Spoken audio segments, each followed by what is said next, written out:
I am the Tofu Golem. Please enjoy the video. In this video, I will show you how to make fresh veggie spring rolls. First, let's gather our essential ingredients. You'll need about 2 cups of thinly sliced fresh vegetables like carrots, cucumbers, and crisp lettuce. Consider adding a protein such as 4 ounces of cooked shrimp or firm tofu. Don't forget your rice paper wrappers, typically 8.5 inches in diameter, and your favorite dipping sauce for a truly delightful experience. Now let's prepare our fresh vegetables. Thoroughly wash and dry all produce. Using a sharp knife, julienne your carrots and cucumbers into thin, 2-inch long strips, about 1/8 of an inch thick. Shred your lettuce or spinach into manageable pieces. The key here is uniformity.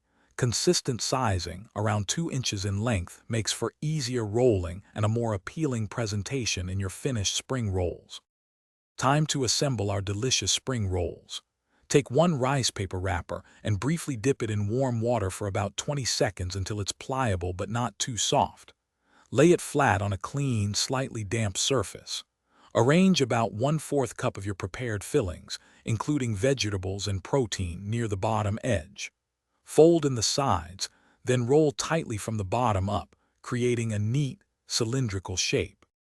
Your fresh veggie spring rolls are now ready to be enjoyed. Serve them immediately for the best texture and flavor.